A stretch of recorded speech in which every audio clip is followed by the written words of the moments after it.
നമസ്തേ. ജനനി നവരത്ന മഞ്ജരി എന്ന ക്ലാസ് തുടരുകയാണ്. കഴിഞ്ഞ ക്ലാസ്സിൽ എന്നാശയം എന്ന പദമാണ് നാം ചർച്ച ചെയ്തത്.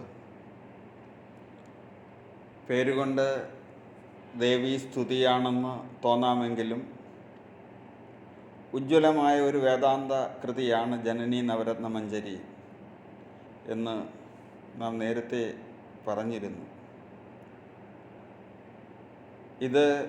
ഇതിൻ്റെ പൂർണ്ണമായ അർത്ഥം മനസ്സിലാക്കാൻ നമ്മൾ വളരെ ശ്രദ്ധിക്കണം.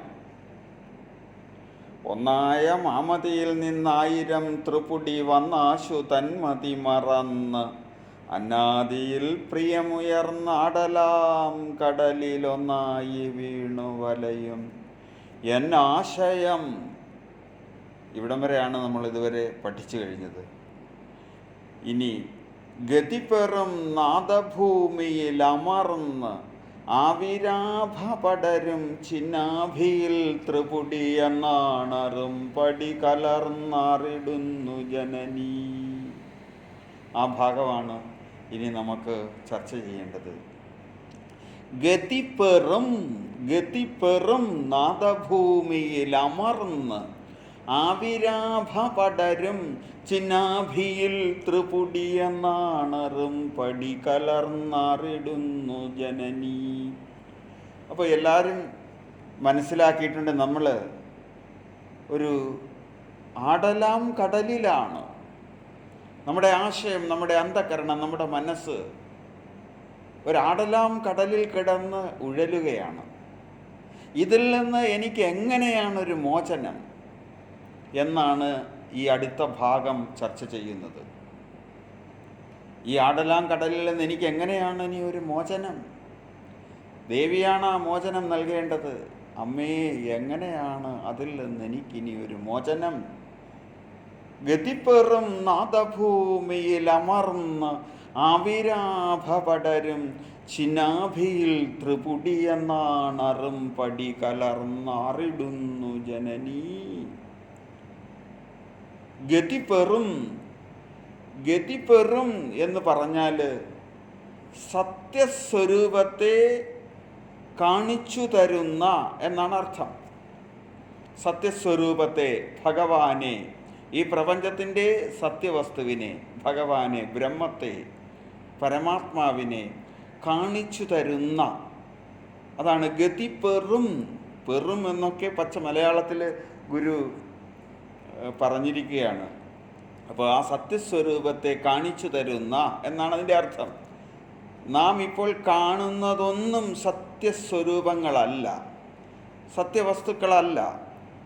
ഈ കാണുന്ന പ്രപഞ്ച ദൃശ്യങ്ങളെ ആശ്രയിക്കുന്നത് കൊണ്ടുള്ള ദുരിതമാണ് നാം അനുഭവിച്ചു കൊണ്ടിരിക്കുന്നത്. അതാണ് നാം എല്ലാം ആകവേ ആടലാം കടലിൽ വീണു വലയുന്നു എന്ന് ഗുരുദേവൻ പറഞ്ഞത്. ഗതി എന്ന് പറഞ്ഞാൽ ഓരോ മനുഷ്യജന്മത്തിൻ്റെയും ആത്യന്തികമായ ലക്ഷ്യം എന്നർത്ഥം. ഗതി എനിക്ക് ഗതി തരണം എന്ന് പറഞ്ഞാൽ ആ ലക്ഷ്യത്തിലേക്ക് എന്നെ വഴി തെളിച്ച് വിടണമെന്നാണ്. ആ ലക്ഷ്യം, ആ മാർഗം എനിക്ക് പറഞ്ഞു തരണമെന്നാണ്. അപ്പം ഗതി എന്ന് പറഞ്ഞാൽ നമ്മൾ അർത്ഥമാക്കേണ്ടത് ഓരോ മനുഷ്യജന്മത്തിൻ്റെയും ആത്യന്തികമായ ലക്ഷ്യം, അന്തിമ ലക്ഷ്യം എന്താണ്? അതാണ് ഗതി എന്നതുകൊണ്ട് അർത്ഥമാക്കുന്നത്. പെറുക എന്ന് പറഞ്ഞാൽ നമുക്കൊക്കെ പച്ച മലയാളത്തിൽ അറിയാവുന്നതാണ്. ഗതി പെറും എന്നാണ് ഗുരു പറയുന്നത്. അപ്പോൾ ഗതി പെറുക എന്ന് പറഞ്ഞാൽ കാട്ടിത്തരുക എന്ന് മാത്രമേ അർത്ഥമുള്ളൂ. നമ്മുടെയൊക്കെ ജീവിതത്തിൻ്റെ അന്തിമ ലക്ഷ്യം, അതായത് പരമമായ ലക്ഷ്യം എന്താണോ അത് കാട്ടിത്തരുക, അത് മനസ്സിലാക്കി തരുക. അപ്പോൾ നമ്മുടെ അന്തിമമായ ലക്ഷ്യം എന്താണ്? ഭഗവാനിലേക്കെത്തി ഭഗവാനായി മാറുക എന്നുള്ളതാണ് നമ്മുടെ ആത്യന്തികമായ ലക്ഷ്യം. ഭഗവാനിൽ ഈ മനുഷ്യജന്മം നമുക്ക് ഭഗവാൻ തന്നത് ജ്ഞാനം നേടി ആ ജ്ഞാനത്തിലൂടെ ആ ഭഗവാനിലേക്ക് എത്താനാണ്. അതാണ് മനുഷ്യജന്മത്തിൻ്റെ പരമമായ ലക്ഷ്യം. ആ ലക്ഷ്യം നേടിയവരാണ് ഗുരുദേവനെ പോലെയുള്ള ഋഷീശ്വരന്മാർ. ആ പരമലക്ഷ്യത്തിലെത്താൻ എങ്ങനെ സാധ്യമാകുമെന്ന് വ്യക്തമാക്കുകയാണ്. നാദഭൂമിയിലമർന്ന് ആവിരാഭ പടരും ചിന്നാഭിയിൽ ത്രിപുടി എന്നാണറും പടി കലർന്നറിടുന്നു ജനനീ എന്ന ഭാഗം കൊണ്ട് പറയുന്നത്. ഈ ലക്ഷ്യം നേടാൻ ആദ്യം നാം ചെയ്യേണ്ടത് ഈ പ്രപഞ്ച അനുഭവത്തെ നമ്മുടെ ഉള്ളിൽ നിന്ന് ഇല്ലാതാക്കണം. നമ്മുടെ ഉള്ളിൽ, നമ്മുടെ മനസ്സിൽ, നമ്മുടെ അന്ധകരണത്തിൽ നമുക്ക് ഈ ദുഃഖങ്ങളും ദുരിതങ്ങളും ഒക്കെ എന്തുകൊണ്ടാണ്? ഈ പ്രപഞ്ചത്തെക്കുറിച്ചുള്ള അനുഭവം നിറഞ്ഞിരിക്കുകയാണ് നമ്മുടെ ഉള്ളിൽ. അപ്പോൾ ഈ ഭഗവാനിൽ എത്തണമെങ്കിൽ നാം ആദ്യം ചെയ്യേണ്ടത് നമ്മുടെ ഉള്ളിൽ നിന്ന് ഈ പ്രപഞ്ചാനുഭവങ്ങളെ എല്ലാം ഒഴിവാക്കണം. അതെങ്ങനെയാണ്? വളരെ ശ്രദ്ധിച്ചാൽ അത് മനസ്സിലാകും. പ്രപഞ്ച ദൃശ്യങ്ങൾ എങ്ങനെയാണ് ഉണ്ടായത്? എങ്ങനെയാണ് ഈ പ്രപഞ്ച ദൃശ്യങ്ങളൊക്കെ ഉണ്ടായത്? ഈ പ്രപഞ്ച ദൃശ്യങ്ങൾ എങ്ങനെയാണ് ഉണ്ടായത്? അത് കാണപ്പെടുന്നതിന് മുമ്പ് എന്താണ് ഇവിടെ ഉണ്ടായിരുന്നത്? സൂക്ഷ്മമായി ചിന്തിച്ചാലേ നമുക്ക് സംശയരഹിതമായി ഇതെല്ലാം പിടികിട്ടുകയുള്ളൂ. എന്തായാലും ഈ പ്രപഞ്ചാനുഭവങ്ങളുമായി നാം നടന്നാൽ ഭഗവാനെ അറിയാൻ പറ്റില്ല. നമ്മുടെ ഉള്ളിൽ, നമ്മുടെ മനസ്സിൽ നിറയെ പ്രപഞ്ചാനുഭവങ്ങളാണ്. ഈ പ്രപഞ്ചത്തെക്കുറിച്ചുള്ള അനുഭവമാണ്. പ്രപഞ്ചത്തെക്കുറിച്ച് അനുഭവം എന്ന് പറഞ്ഞാൽ നാം നിരന്തരം ഓരോ അനുഭവങ്ങൾ നമ്മൾ ഓരോന്ന് കാണുന്നു. നമ്മുടെ കുടുംബ പ്രശ്നങ്ങൾ, നമ്മുടെ ബന്ധുജനങ്ങൾ, നമ്മുടെ സുഹൃത് വലയങ്ങൾ, അതുകൂടാതെ ഈ ലോക കാര്യങ്ങളൊക്കെ നമ്മുടെ അനുഭവങ്ങളാണ്. ആ അനുഭവങ്ങളുമായി നടന്നാൽ ഭഗവാനെ അറിയാൻ പറ്റില്ല. ഭഗവാനെ അറിയണമെങ്കിൽ ഈ പ്രപഞ്ചാനുഭവം പോയി മറയണം. പ്രപഞ്ചാനുഭവം നമ്മുടെ ഉള്ളിൽ നിന്ന് മാഞ്ഞു മറയണം. നമ്മുടെ ഉള്ളിൽ പ്രപഞ്ചാനുഭവമേ പാടില്ല. അപ്പോൾ മാത്രമേ ഉള്ളിൽ ഭഗവാൻ പ്രകാശിക്കുകയുള്ളൂ. പ്രപഞ്ചാനുഭവങ്ങൾ കൊണ്ട് നിറഞ്ഞിരിക്കുന്ന നമ്മുടെ അന്ധകരണം ശൂന്യമാകണം. ആ പ്രപഞ്ചാനുഭവങ്ങളെയൊക്കെ നമ്മൾ ഒഴിവാക്കിയാൽ ആ ശൂന്യമാകുന്ന സ്ഥലത്ത് ആ ഭഗവാനെ നമുക്ക് ദർശിക്കാനാകും.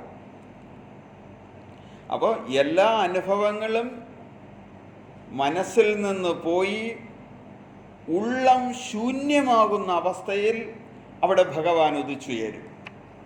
അങ്ങനെ ഭഗവാനെ ദർശിക്കാൻ പറ്റും. ഭഗവാനെ അന്വേഷിച്ച് വേറെ എങ്ങും പോണ്ട.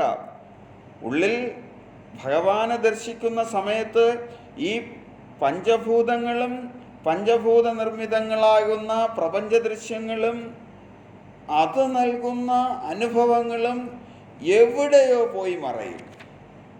അതാണ് സിദ്ധാന്തം. നമ്മുടെ ഉള്ളിൽ പ്രപഞ്ച ദൃശ്യങ്ങളാണ് എന്ന് പറഞ്ഞാൽ പഞ്ചഭൂതങ്ങളും പഞ്ചഭൂത നിർമ്മിതമായിരിക്കുന്ന ദൃശ്യങ്ങളെന്ന് പറഞ്ഞാൽ എല്ലാം എടുത്തു കൊല്ലണം. അതിൽ നിന്നുണ്ടാകുന്ന അനുഭവങ്ങൾ, സുഖദുഃഖ രൂപത്തിലുള്ള അനുഭവങ്ങൾ, അതെല്ലാം കൊണ്ട് നിറഞ്ഞിരിക്കുകയാണ്.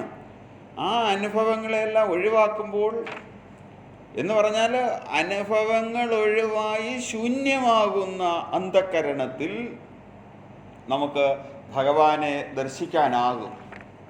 അതിന് ആർക്കും സാധ്യമാകുന്നതാണ്. അത് വലിയ പ്രയാസമുള്ള കാര്യമാണെന്നൊന്നും വിചാരിച്ചിട്ട് അതിൽ നിന്ന് ഒഴിഞ്ഞു പോകേണ്ട കാര്യമില്ല. വളരെ ശ്രദ്ധിക്കണം. നമ്മൾ മനസ്സിലാക്കണം എന്താണ് ആ ഒരു പ്രക്രിയ എന്താണെന്ന് ശ്രദ്ധിക്കണം. ശ്രദ്ധിച്ച് അതിനു വേണ്ടിയുള്ള പരിശ്രമം, അഭ്യാസം നടത്തിയാൽ മതിയാകും. ഗുരുദേവൻ ആ ഭഗവാനെ ദർശിക്കുന്ന ആ അവസ്ഥ വിവരിക്കുന്നത് നോക്കുക. ഗുരുദേവൻ ഈ ഭഗവാനെ തൻ്റെ ഉള്ളിൽ ദർശിച്ചു. അത് ദർശിക്കുന്ന അവസ്ഥ നമ്മളൊന്ന് ശ്രദ്ധിച്ചു നോക്കൂ. 1 കോടി ദിവാകരൊത്തുയരും പടി പരടു നീരനലാദികളും കെടുമാറ് കിളർന്നു വരുന്നൊരു നിൻവടി വെന്നുമിരുന്ന് വിളങ്ങിടണം എന്നാണ് ഗുരു ജഡ ചിന്തനത്തിൽ ഗുരു പറയുന്നത്. ഗുരു പ്രാർത്ഥിക്കുകയാണ്. ഒരു കോടി ദിവാകരരൊത്തുയരും പടി പാരൊടു നീരനലാദികളും കെടുമാറ് കിളിർന്ന് വരുന്നൊരു നിൻവടി വെന്ന് വിരുന്ന് വിളങ്ങിടണം. ഭഗവാൻ ഉള്ളിൽ പ്രകാശിക്കുമ്പോൾ, ഭഗവാൻ ഉള്ളിൽ പ്രകാശിക്കണമെങ്കിൽ നമ്മൾ നേരത്തെ പറഞ്ഞത് എന്താണ്? നമ്മുടെ ഉള്ളിൽ നിന്ന് പ്രപഞ്ച ദൃശ്യങ്ങൾ ഒഴിഞ്ഞു പോകണം. പ്രപഞ്ച ദൃശ്യങ്ങൾ കെട്ടുപോകുമെന്നാണ് ഗുരു പറയുന്നത്.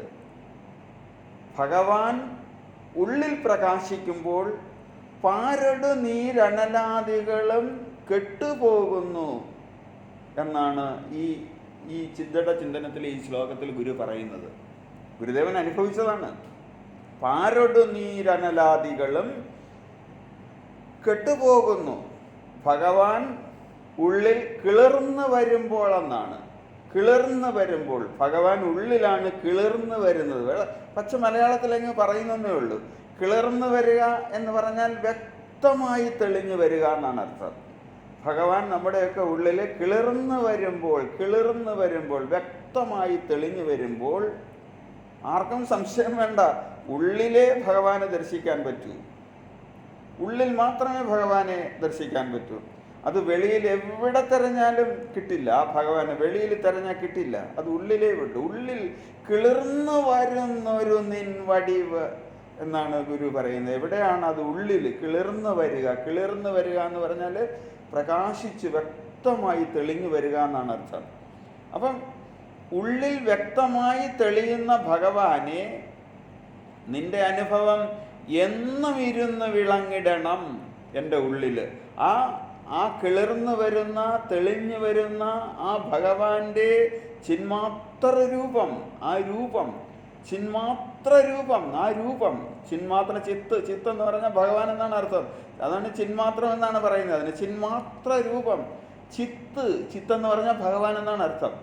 നമ്മൾ പല ക്ലാസ്സുകളിലും പറഞ്ഞിട്ടുണ്ട്. ചിത്തെന്നും സത്തെന്നും ചിത്തെന്നും ആനന്ദമെന്നും പറഞ്ഞാൽ ഭഗവാനെ കുറിക്കുന്ന പദങ്ങൾ തന്നെയാണ്. സച്ചിദാനന്ദം എന്ന് ഒരുമിച്ച് പറഞ്ഞാലും ഭഗവാനെ കുറിക്കുന്ന. അപ്പം ആ ചിന്മാത്രമായ രൂപം നമ്മുടെ ഉള്ളിൽ കിളിർന്ന് വരും, വ്യക്തമായി തെളിഞ്ഞു വരും.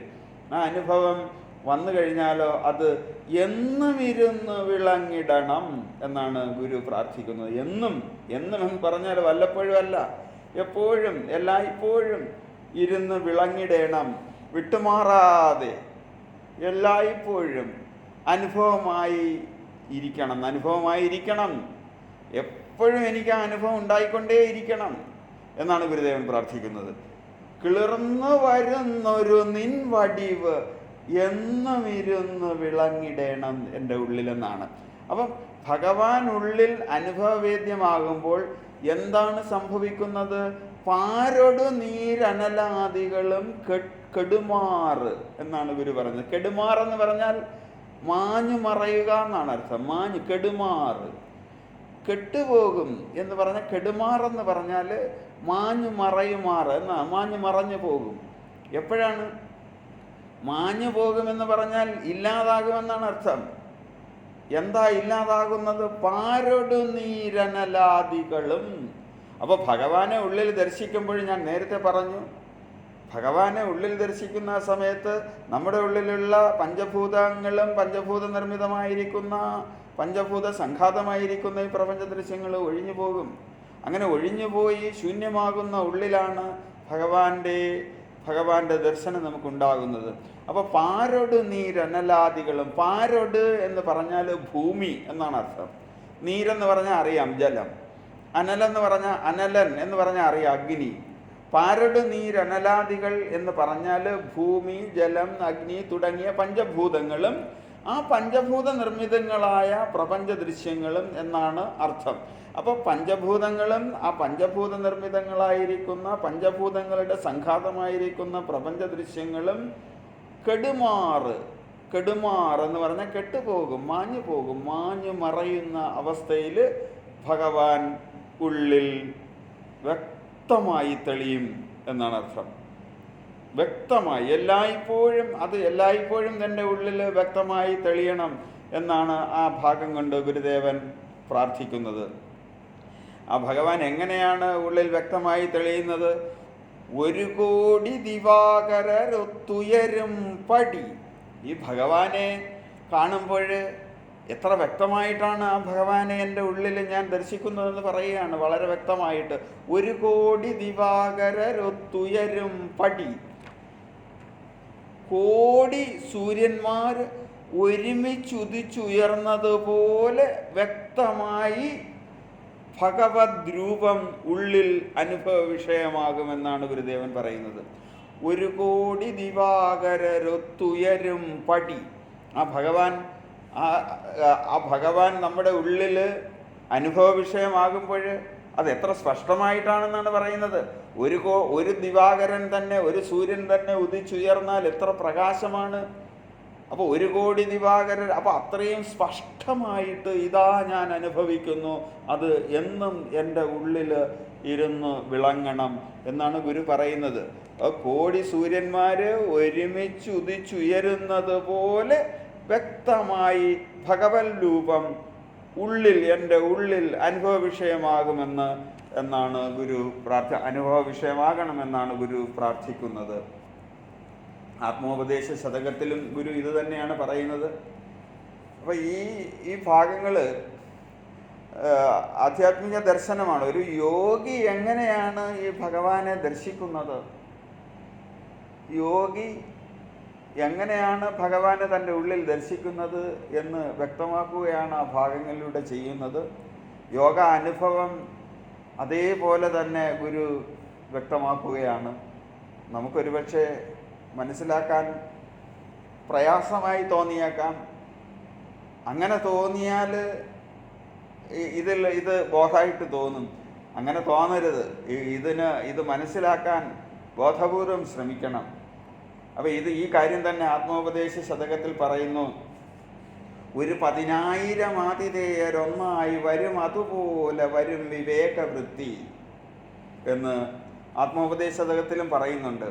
ഒരു 10,000 ആതിഥേയരൊന്നായി വരും, അതുപോലെ വരും വിവേകവൃത്തി. ഭഗവാനെ കാട്ടിത്തരുന്ന വിവേകം 10,000 സൂര്യന്മാർ ഒരുമിച്ചുദിച്ചു പൊങ്ങും പോലെ വ്യക്തമായി ഉദയം ചെയ്യും എന്നാണ് അവിടെയും ഗുരുദേവൻ പറയുന്നത്. ഭഗവാനെ മറച്ചിരിക്കുന്ന മായയാകുന്ന ഇരുട്ടിനെ വേരോടെ പിഴുതെറിയാൻ കഴിവുള്ള ആദി സൂര്യനാണ് ഇങ്ങനെ ഉദയം ചെയ്യുന്ന ജ്ഞാനം. അപ്പം ജ്ഞാനമാണ് ഈ ഉദയം ചെയ്യുന്നത്. ആ ജ്ഞാനത്തിലൂടെ മാത്രമേ ഈ ഭഗവാനിലേക്ക് എത്താൻ പറ്റുകയുള്ളൂ. അപ്പം അത് പല ഭാഗങ്ങളിലും ഇങ്ങനെ പറയുന്നുണ്ട്. അപ്പം ഗീതയിൽ ഭഗവാൻ കൃഷ്ണൻ പറയുന്നു, ജ്ഞാനേന തു തദജ്ഞാനം യേഷാം നാശിതമാത്മനഃ തേഷാം നാദിത്യവത് ജ്ഞാനം പ്രകാശയതി തൽപരം. ജ്ഞാനേന തു തദജ്ഞാനം യേഷാം നാശിതമാത്മനഃ തേഷാം നാദിത്യവത് ജ്ഞാനം പ്രകാശയതി തത്പരം. ആത്മവിസ്മൃതിയാണ്. നമ്മൾ അജ്ഞാനികളാണ്, അജ്ഞാനത്തിലാണ്. അജ്ഞാനമെന്ന് പറഞ്ഞാൽ ആത്മാവിനെ മറക്കുന്നതാണ് അജ്ഞാനം. അതാണ് ഗുരുദേവൻ ഇതിനകത്ത് തന്മതി മറന്ന് എന്ന് നേരത്തെ പറഞ്ഞല്ലോ. അത് അജ്ഞാനമാണ്, അത് മറന്നുപോയി എന്ന് പറഞ്ഞാൽ ആത്മവിസ്മൃതി. ആത്മാവിനെ ഓർക്കാൻ മറന്നുപോയി, ആത്മാവിനെ മറന്നിരിക്കുകയാണ്. അപ്പോൾ ഈ അജ്ഞാനം എന്ന് പറഞ്ഞാൽ എന്താണ്? ആത്മാവിനെ മറക്കുന്നതാണ് അജ്ഞാനം. അല്ല, നമുക്കിപ്പോൾ അജ്ഞാനം, നമ്മൾ ലൗകികരായിട്ടുള്ള ആളുകൾ നമ്മൾ കുറേ അജ്ഞാനികളാണെന്ന് പറഞ്ഞാൽ ആ അജ്ഞാനമല്ല അജ്ഞാനമെന്ന് പറഞ്ഞാൽ. അപ്പം ജ്ഞാനമാണ് ജ്ഞാനം കൊണ്ടാണ് ഭഗവാനെ വെളിപ്പെടുന്നത്. ഭഗവാനെ വെളിപ്പെടുത്തി കൊടുക്കുന്നത് ജ്ഞാനമാണ്. അപ്പോൾ അജ്ഞാനമെന്ന് പറഞ്ഞാൽ, ജ്ഞാനമില്ലാത്ത അവസ്ഥയെന്ന് പറഞ്ഞാൽ ഭഗവാനെ അറിയാൻ പറ്റാത്ത അവസ്ഥ എന്നേ അർത്ഥമുള്ളൂ. സൂര്യൻ പദാർത്ഥങ്ങളെ പ്രകാശിപ്പിക്കുന്നത് പോലെ എല്ലാറ്റിൻ്റെയും പരമകാരണമായ ഭഗവാനെ ജ്ഞാനം കൊണ്ട് വ്യക്തമായി വെളിപ്പെടുത്തി കൊടുക്കും. അങ്ങനെയാണ് കൃഷ്ണൻ പറയുന്നത് ഭഗവത്ഗീതയിൽ. സൂര്യൻ എപ്രകാരമാണോ എല്ലാറ്റിനെയും പ്രകാശിപ്പിക്കുന്നത്, അതുപോലെ ജ്ഞാനാഗ്നി, ജ്ഞാനം, ഉള്ളിൽ ജ്ഞാനം ജ്വലിക്കണം. അങ്ങനെ ജ്ഞാനാഗ്നി ജ്വലിച്ചാൽ ആ ജ്ഞാനം പരമകാരണമായ, എല്ലാത്തിൻ്റെയും പരമകാരണമായ ഭഗവാനെ വ്യക്തമായി വെളിപ്പെടുത്തി കൊടുക്കും എന്നാണ് ഗീതയിൽ ഭഗവാൻ കൃഷ്ണൻ പറയുന്നത്. ജ്ഞാനം കൊണ്ടേ ഭഗവാനെ അറിയാൻ പറ്റൂ. സൂര്യതുല്യം ഉള്ളിൽ പ്രകാശിക്കുന്ന ജ്ഞാനം ശുദ്ധ ചിന്മാത്രമായ ഭഗവാനെ നമ്മുടെ ഉള്ളിൽ കാട്ടിത്തരും. അപ്പം സൂര്യതുല്യം നമ്മുടെ ഉള്ളിൽ ജ്ഞാനം പ്രകാശിക്കണം. ആ ജ്ഞാനം പ്രകാശിച്ചാൽ ആ ജ്ഞാനം സൂര്യതുല്യം, ആ ജ്ഞാനം നമ്മുടെ ഉള്ളിൽ പ്രകാശിച്ചാൽ ആ ചിന്മാത്രമായ, ശുദ്ധ ചിന്മാത്രമായ ആ ഭഗവാനെ, ആ ബ്രഹ്മസ്വരൂപത്തെ, ആ പരമാത്മാവായ ഭഗവാനെ നമ്മുടെ ഉള്ളിൽ കാട്ടിത്തരും. ഇത്രയും മനസ്സിലായാൽ ഇനി ഭഗവാനിലേക്ക് എങ്ങനെ എത്താമെന്ന് നമുക്ക് ചിന്തിക്കാം. അപ്പം ഭഗവാനെ എത്തണം, ഭഗവാനിലേക്ക് എത്തണം, അതിൻ്റെ മാർഗമാണ് എന്താണെന്ന് പറയുന്നത്, ഇതിനകത്ത് പറയുന്നത്. അതിലെന്താണ് ഗതി പെറുന്നത് എന്താണ്, മാർഗം കാട്ടിത്തരുന്നത് എന്താണെന്നാണ് ഇതിനകത്ത് അടുത്ത ഭാഗത്ത് ചർച്ച ചെയ്യുന്നത്. കുറേ കാര്യങ്ങൾ നമ്മൾ മനസ്സിലാക്കിയാൽ മാത്രമേ അതിലേക്ക് നമുക്ക് ഇറങ്ങാൻ പറ്റുകയുള്ളൂ. അപ്പോൾ ഭഗവാനിലേക്ക് എങ്ങനെ എത്താമെന്ന് നമുക്കിനി ചിന്തിക്കാം. ഭഗവാനെ മറച്ചുകൊണ്ടാണ് ദേവി പ്രത്യക്ഷപ്പെടുന്നത്. അത് നമ്മൾ കഴിഞ്ഞ ദിവസമെല്ലാം പറഞ്ഞു. ഭഗവാന്റെ തന്നെ ശക്തിയാണ് ഈ ദേവി. ദേവി സ്പന്ദിച്ചിട്ടാണ്, ദേവി സ്പന്ദനാത്മികയാണ്. ദേവി സ്പന്ദിച്ചിട്ടാണ് ഈ പ്രപഞ്ച ദൃശ്യങ്ങൾ ഉണ്ടാക്കുന്നത്. ദേവി ആദ്യം എന്താ ചെയ്യുന്നതെന്ന് ചോദിച്ചാൽ, ദേവി പ്രത്യക്ഷപ്പെടുന്നത് തന്നെ ഭഗവാനെ മറച്ചുകൊണ്ടാണ്. ഭഗവാന്റെ ശക്തിയാണ് ദേവി എന്നെല്ലാവർക്കും അറിയാം. ആ സ്പന്ദനത്തിലൂടെ ആദ്യം ഭഗവാനെ ഒരു ഇരുണ്ട ആവരണം കൊണ്ട് മറയ്ക്കുകയാണ് ദേവി ചെയ്യുന്നത്. ഈ ഇരുണ്ട മറയിലാണ് പിന്നീട് ദേവി സൃഷ്ടിക്കുന്ന സർവദൃശ്യങ്ങളും ബീജരൂപത്തിൽ ലയിച്ചു കിടക്കുന്നത്. അപ്പം ആദ്യമേ ദേവി ഭഗവാനൊരു മറയുണ്ടാക്കുന്നു. ആ മറയിൽ എല്ലാം ലയിച്ചു കിടക്കുകയാണ് ബീജരൂപത്തിൽ. പിന്നീട് ദേവി സൃഷ്ടിക്കുന്ന സർവ ചരാചരങ്ങളും ബീജരൂപത്തിൽ ആ ഇരുണ്ട മറയിൽ ഒളിഞ്ഞു കിടപ്പുണ്ട്. ഒരിടത്തും ദേവിയെ കാണാനേ പറ്റില്ല. നമുക്ക് ഈ ദേവിയാണ് സൃഷ്ടി നടത്തുന്നതെങ്കിലും ദേവി ഒരിടത്തും നമുക്ക് കാണാൻ പറ്റില്ല. സ്പന്ദന പ്രവാഹത്തിലൂടെയാണ്, അറിയാം നമുക്ക്, സ്പന്ദന പ്രവാഹത്തിലൂടെയാണ് ഓരോരോ പ്രപഞ്ച ദൃശ്യങ്ങൾ ഉണ്ടായി മറഞ്ഞുകൊണ്ടിരിക്കുന്നത്. ഇത് ദേവിയുടെ സൃഷ്ടിയാണെന്ന് ഊഹിച്ചറിയാനേ പറ്റൂ. ദേവിയാണ് അങ്ങനെ അത് സൃഷ്ടി നടത്തുന്നത്. ഇതിനെ സാക്ഷാത്കരിച്ചവർ പറയുന്നത് അങ്ങനെയാണ്. ദേവിയാണ് ഈ സൃഷ്ടി നടത്തുന്നത്, അത് ഭഗവാന്റെ ശക്തിയാണ്. അപ്പോൾ ഭഗവാന്റെ ശക്തിയായ ഈ ദേവി സ്പന്ദനം നടത്തിയാണ്. സ്പന്ദനം എന്ന് പറഞ്ഞാൽ ഒരു സ്പന്ദനമൊന്നുമല്ല, സ്പന്ദന പ്രവാഹമാണ്. അതിൻ്റെ ശക്തി കൂടുന്നതനുസരിച്ചാണ് പഞ്ചഭൂതങ്ങൾ ഉണ്ടാകുന്നു. പിന്നെ പഞ്ചഭൂതങ്ങളുടെ സംഘാതമായിട്ട് ഈ പ്രപഞ്ച ദൃശ്യങ്ങൾ ഓരോന്നും ഉണ്ടാകുന്നു. എവിടെ സ്പന്ദനമുണ്ടായാലും അതിൻ്റെ ശബ്ദം കേൾക്കാൻ, അതിന് ഒരു ശബ്ദമുണ്ടാകും. എവിടെ സ്പന്ദനം നടന്നാലും അവിടെ ഒരു ശബ്ദമുണ്ടാകും. അപ്പം ദേവിയെ സ്പന്ദനാത്മികയാണ് എന്ന് പറയും. നാദരൂപിണി എന്ന് പറയും. നാദം, സ്പന്ദനം, നാദം. അപ്പം ദേവി സ്പന്ദനം ഉണ്ടാക്കിയിട്ടാണ്, സ്പന്ദിപ്പിച്ചിട്ടാണ്, ചലിച്ചിട്ടാണ് ഈ പ്രപഞ്ച ദൃശ്യങ്ങൾ ഓരോന്നും ഇങ്ങനെ ഉണ്ടാകുന്നു. ആദ്യമേ ഫണ്ടമെൻ്റൽ എലമെൻറ്റ്സ് ഉണ്ടാക്കുന്നു. പിന്നെ ആ ഫണ്ടമെൻ്റൽ എലമെൻറ്റ്സിൻ്റെ കൂടിക്കലർന്ന് ആ ഫണ്ടമെൻ്റൽ എലമെൻറ്റ്സിൻ്റെ കോലാഹലമാണ് ഈ ഭുവനം. അത് പലതരത്തിൽ കൂടിച്ചേർന്നതാണ് ഈ ഭുവനം.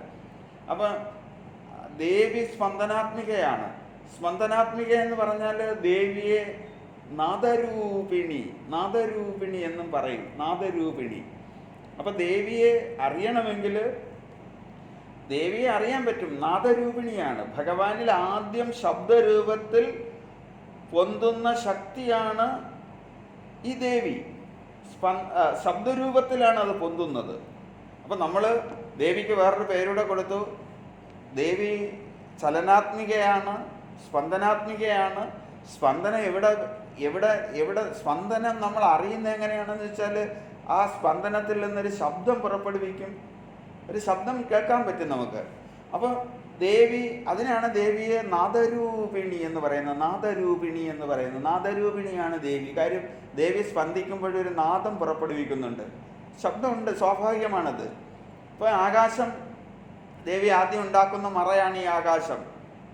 ആകാശം ദേവി ആദ്യം ഉണ്ടാക്കുന്ന ഒരു രൂപമാണ്, ശൂന്യതയുടെ പ്രതീതി ഉളവാക്കുന്ന ആകാശം. ഈ ആകാശത്തെ നമ്മൾ ശ്രദ്ധിച്ചാൽ ശബ്ദഗുണകമാണ് ആകാശം. ആകാശത്തിനൊരു ശബ്ദമുണ്ട്, നമ്മൾ പക്ഷേ കേൾക്കുന്നില്ല. കേൾക്കാൻ പറ്റാത്ത എന്തെന്ന് ചോദിച്ചാൽ മറ്റ് ശബ്ദങ്ങൾ വേറെ ശബ്ദങ്ങൾ ധാരാളമായി ഉണ്ടാകുന്നത് കൊണ്ട് ഈ ദേവിയുടെ ആകാശത്തു നിന്നുണ്ടാകുന്ന ശബ്ദം നമുക്ക് വ്യക്തമായിട്ട് അറിയാൻ പറ്റുന്നില്ല. നമ്മൾ വേണമെങ്കിൽ രണ്ട് ചെവിയും രണ്ട് കൈ കൊണ്ട്, നമ്മൾ കൈവിരലുകൾ കൊണ്ട് രണ്ട് ചെവിയും അടച്ചു കഴിഞ്ഞാൽ വെളിയിൽ നിന്നുള്ള ഒരു ശബ്ദവും നമ്മുടെ ഉള്ളിലേക്ക് കടത്താതിരുന്നാൽ നമ്മുടെ ഉള്ളിൽ ഒരു ശബ്ദം കേൾക്കാം. അത് ആ നാദരൂപിണിയുടെ ശബ്ദമാണ്, ആ നാദമാണ്, ആ നാദം. അതൊക്കെ അറിഞ്ഞാലേ ഈ ഭാഗം നമുക്ക് മനസ്സിലാക്കാൻ പറ്റുള്ളൂ. അതുകൊണ്ടാണ് ഇതൊക്കെ ഇങ്ങനെ പറയുന്നത്. വളരെ ശ്രദ്ധിച്ച് മനസ്സിലാക്കാൻ ശ്രമിക്കുക.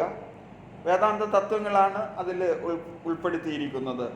ദേവി ശബ്ദാത്മികയാണെന്ന് കൂടി നമ്മൾ ഓർക്കുക, നാദരൂപിണിയാണ്. ആത്മോപദേശതകത്തിൽ ഗുരുദേവൻ പറയുന്നുണ്ട്, ഈ ഗഗനം എന്താ, എങ്ങനെയാണ്?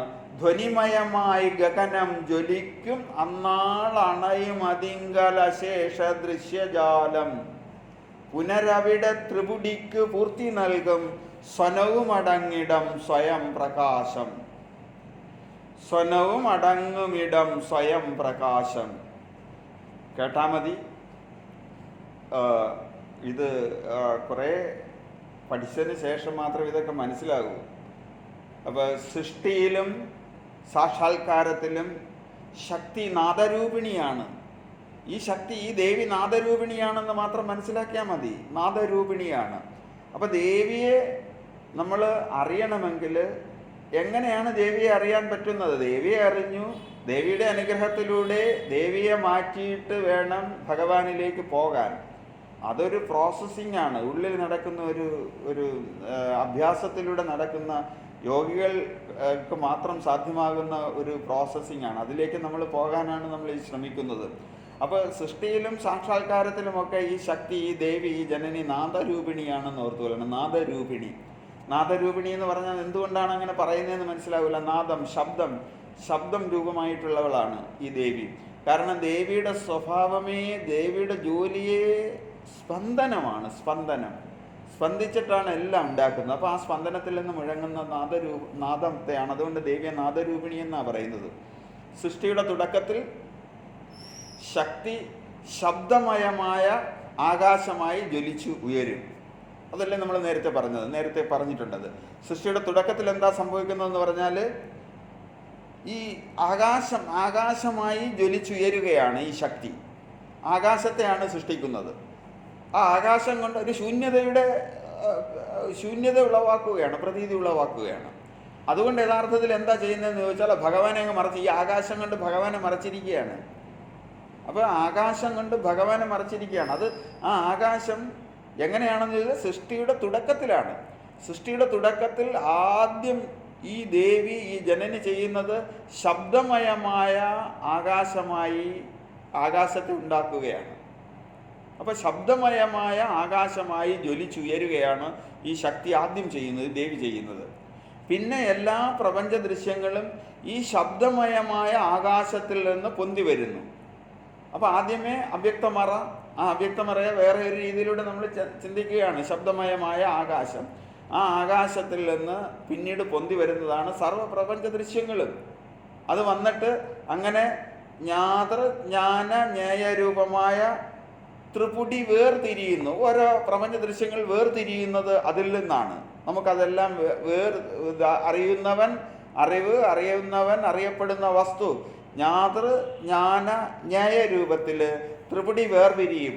ഈ പ്രപഞ്ചത്തിൽ ഓരോന്നും നമ്മൾ പ്രത്യേകം അറിഞ്ഞുകൊണ്ടിരിക്കുകയാണ്. ഇതാണ് സൃഷ്ടി രഹസ്യം. ഇങ്ങനെയാണ് സൃഷ്ടി നടക്കുന്നത്. അപ്പം ഈ ശബ്ദബീജികളും പൂർണ്ണമായി നിലയ്ക്കുന്ന ഇടമാണ് സ്വയം പ്രകാശിക്കുന്ന ഭഗവാൻ. അപ്പം ഈ ശബ്ദബീജികൾ, ഈ ദേവിയുടെ ഈ നാദം പൂർണ്ണമായി നിലയ്ക്കണം. അങ്ങനെ നിലച്ചാൽ അവിടെ സ്വയം പ്രകാശിക്കുന്ന ഭഗവാനെ കാണാൻ പറ്റും. അപ്പം നമ്മുടെ ഉള്ളിലേക്ക് പോയാൽ ഈ ദേവി ചലിച്ചിട്ടാണ് നമ്മുടെ ഉള്ളിൽ അന്ധകരണം ഉണ്ടാക്കുന്നത്. അന്ധകരണം എന്ന് പറഞ്ഞാൽ അത് മനസ്സ്, ബുദ്ധി, അതെല്ലാം നമ്മൾ കഴിഞ്ഞ ക്ലാസ്സിൽ പറഞ്ഞതാണ്. അപ്പോൾ അതെല്ലാം ചലനത്തിൻ്റെ ഭാഗമായിട്ടുണ്ടാകുന്നതാണ്. അപ്പോൾ ആ ചലനത്തെ നമുക്ക് ഒന്ന് ആ ചലനത്തെ ചലനമറ്റതാക്കാൻ പറ്റുമെങ്കിൽ അവിടെ സ്വയം പ്രകാശിക്കുന്ന ഭഗവാൻ ഉദിച്ചുയരും. ഇങ്ങനെ കുറേ കാര്യങ്ങൾ മനസ്സിലാക്കിയാലേ ഈ അടുത്ത ഭാഗം നമുക്ക് വ്യക്തമാവുകയുള്ളൂ. അതിൻ്റെ അർത്ഥം അല്പമെങ്കിലും ആധ്യാത്മിക പലതരത്തിലും അങ്ങ് പറഞ്ഞു എളുപ്പം പോകാം. പക്ഷെ അത് വ്യക്തമായിട്ട് മനസ്സിലാക്കണമെങ്കിൽ ഇത്തരം കാര്യങ്ങൾ അറിയണം. ഇത്രയും പോരാ, ഇനിയും കുറേ കാര്യങ്ങൾ പഠിച്ചാലേ ഗതിപെറും നാദഭൂമിയിൽ അമർന്ന് ആവിരാഭപടരും ചിന്നാഭിയിൽ ത്രിപുടിയെന്നാണറും പടി കലർന്നറിടുന്നു എന്ന ഭാഗം മനസ്സിലാക്കാൻ പറ്റും. ഈ ത്രിപുടി മുടിയണം, ത്രിപുടി മുടിഞ്ഞു പോകണം. ഈ ത്രിപുടി എന്ന് പറഞ്ഞാൽ ഈ പ്രപഞ്ചാനുഭവം ഇല്ലാതാക്കണം. അത് നമ്മുടെ മനസ്സിൽ ഇല്ലാതാക്കണം.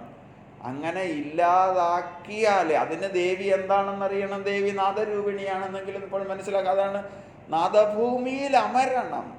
നാദഭൂമിയിൽ അമർന്ന് ഈ ത്രിപുടി നാദഭൂമിയിൽ അമർന്ന് നമ്മുടെ ഉള്ളിലുള്ള ചിന്നാഭിയിൽ ആ ത്രിപുടി അമർന്ന് ഇല്ലാതാകണം. അടുത്ത ക്ലാസ്സിൽ വ്യക്തമാക്കാം നമുക്ക്. ഇത്രയും കാര്യങ്ങൾ ആവർത്തിച്ച് കേൾക്കുക. ഇത് ആധ്യാത്മിക തത്വമാണ്, ആധ്യാത്മികതയാണ്. ഞാൻ നേരത്തെ പറഞ്ഞു, ഒരു ഗുരു ഈ ജനനി നവരത്ന മഞ്ജരി എന്ന കൃതി ഒരു ദേവീസ്തുതിയായിട്ട് എഴുതിയിരിക്കുന്നെങ്കിലും അതിനകത്ത് ഗുരു ദർശിച്ച ഭഗവാനെ എങ്ങനെയാണ് ദർശിച്ചത്, ആ ഭഗവാനെ ദർശിച്ചത് എങ്ങനെയാണ് എന്നെല്ലാം വ്യക്തമാക്കുകയാണ്. ഇത് പൂർണ്ണമായിട്ട് ഇതേ തരത്തിൽ മനസ്സിലാക്കാൻ കഴിഞ്ഞാൽ നമുക്കും ആ ഭഗവാനിലേക്ക് എത്താൻ കഴിയും. ഗുരുദേവൻ അനുഗ്രഹിക്കട്ടെ. നമസ്തേ.